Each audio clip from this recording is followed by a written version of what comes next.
Avant de commencer cette vidéo est sponsorisée par...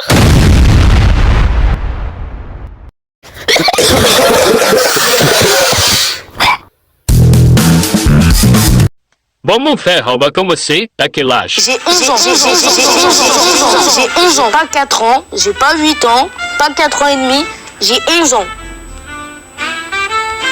11 ans!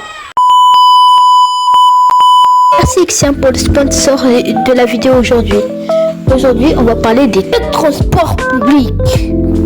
Alors, assieds-toi, prends un popcorn ou n'importe quelle nourriture et regarde cette vidéo. J'ai pris beaucoup de temps à le faire. J'espère que tu vas aimer cette vidéo-là. Oui, c'est quoi cette merde? Oui.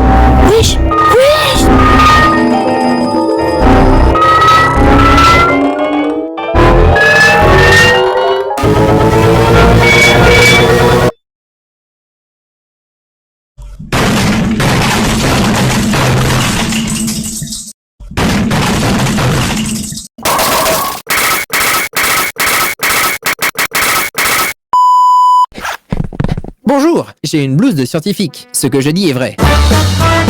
Si on regarde ce graphique, on peut observer que la répartition est très inégale, à mon détriment, au détriment de C'est bon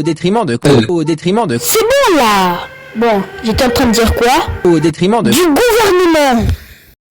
N'ayez pas peur, sortez de chez vous et stop confinement. Ta gueule! Tu es moche! Il fait pas beau! Ouais, mais c'est pas toi qui décide.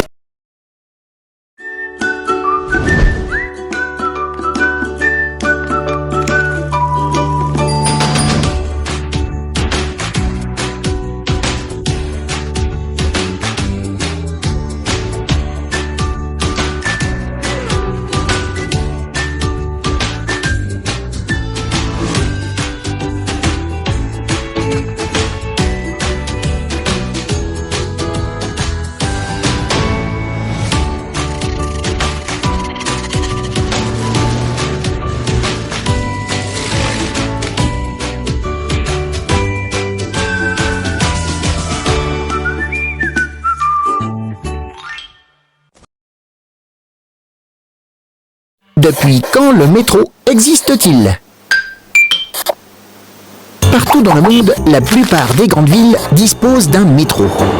Ce mode de transport permet de transporter de nombreuses personnes sans croiser aucun autre véhicule.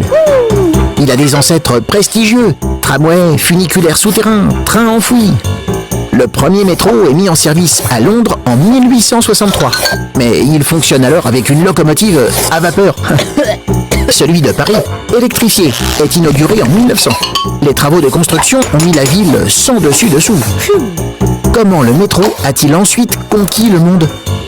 Lorsque les villes s'agrandissent, le métro apporte une solution pour relier le centre-ville aux banlieues, à un prix accessible pour les habitants. Il réduit la circulation routière et ainsi la pollution. C'est pourquoi les métropoles souhaitent généralement développer un réseau de métro. Au fil du temps, le métro a pu être détourné de son usage principal. Celui de Londres a ainsi servi de refuge pendant la Deuxième Guerre mondiale. Des stations abritent des œuvres artistiques. Le métro de Stockholm, en Suède, est surnommé le plus long musée du monde. Avec les nouveaux métros automatiques, il n'y a plus de chauffeurs. Des escalators facilitent l'accès aux quais et les sièges sont plus confortables. Et le métro du futur, il sera connecté avec les lignes affichées sur écran, un accès Wi-Fi et des bornes de rechargement. Prêt à embarquer? Merci d'avoir regardé ma vidéo. Cette vidéo, c'était plutôt la vidéo la plus dure que j'ai fait. J'espère que vous allez mettre masse de likes. Abonnez-vous s'il vous plaît. Je vous laisse avec la fin de l'intro. Et merci. Et n'oubliez pas de vous abonner. C'était Pico.